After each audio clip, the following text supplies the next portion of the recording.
Home YouTube channel subscribe பண்ணிக்கலனா உடனே subscribe பண்ணிக்கங்க. பக்கத்துல இருக்க பெல் பட்டனை கிளிக் பண்ணிக்கங்க. அப்பதான் நாங்க போடுற வீடியோஸ் உங்களுக்கு உடனுக்குடனே அப்டேட் ஆகும்.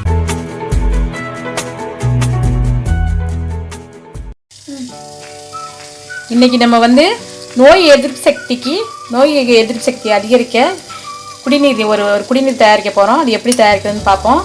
அதுக்கு ஒரு லெமன் தேவை, மஞ்சத்தூள் தேவை, இஞ்சி ஒரு துண்டு தேவை, 3 கிராம்பு தேவை. நம்ம 1 லிட்டர் தண்ணி கொதிக்க வச்சுருக்கோம். தண்ணி கொதிச்சுக்கிட்டு இருக்கு. நம்ம ஒரு இதில் இந்த மாதிரி ஒரு சின்ன கல்லோரலில் இந்த இஞ்சியை தட்டி நம்ம தண்ணியில் போட்டுடலாம்.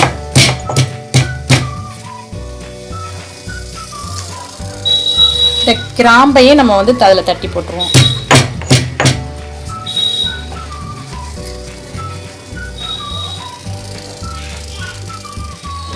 லெமனை கட் பண்ணி நம்ம அதில் போட்டுடலாம். மஞ்சத்தூள் நம்ம 1 டீஸ்பூன் போட்டுடலாம். சின்ன டீஸ்பூன் தான், 1 டீஸ்பூன் போட்டேன். இதை நம்ம நல்லா கொதிக்க வச்சு நம்ம இந்த 1 லிட்டர் தண்ணியை 1/2 லிட்டராக ஆக்கிடணும். நல்லா கொதிக்க வச்சு நம்ம ஆற வச்சு கொஞ்சம் ஆளுக்கு ஒரு 1/2 டம்ளர் வீட்டில் உள்ளவங்க குடித்தோம்னா ரொம்ப நோய் எதிர்ப்பு சக்தி அதிகரிக்கும். இந்த தண்ணியை தான் எல்லாரும் ஆஸ்பத்திரிலாம் இதுதான் கொடுக்குறாங்க. அதாவது நோய் தொற்று உள்ளவங்களுக்கு, நோய் இல்லாதவங்களும் இதை குடிக்கலாம், நோய் தொற்று உள்ளவங்களும் அவங்களுக்கு இதை தான் கொடுக்குறாங்க. இதை குடித்தா ரொம்ப நம்மளுக்கு நோய் எதிர்ப்பு சக்தி அதிகரிக்கும். நம்ம இதை இப்போ நல்லா கொதிக்கட்டும். கொதித்தது வடிகட்டி நம்ம குடிக்கலாம். நம்ம இது கொஞ்சம் கல் உப்பு கொஞ்சம் போட்டுக்கலாம்.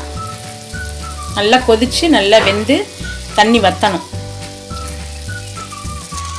தண்ணி நமக்கு 1 லிட்டர் 1/2 லிட்டராக மாறிடுச்சு, அப்படி வத்திருச்சு. நம்ம இதை அடுப்பை ஆஃப் பண்ணிடுவோம். நம்ம இதை வடிகட்டிக்குவோம்.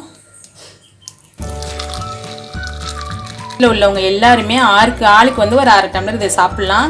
1 டம்ளர் சாப்பிட்டாலும் பிரச்சனை கிடையாது. நம்ம 3 வேளைக்கு நம்ம இதை சாப்பிட்டுட்டு வந்தோம்னா நோய் எதிர்ப்புத்தன்மை நமக்கு அதிகமாக நம்ம உடம்புல இருக்கும். எந்தவித நோய்க்கு நம்ம பயப்பட தேவையில்லை. இது மாதிரி நீங்கள் செஞ்சு பார்த்து யூஸ் பண்ணி பாருங்கள். ரொம்ப உங்களுக்கு பயனுள்ளதாக இருக்கும்.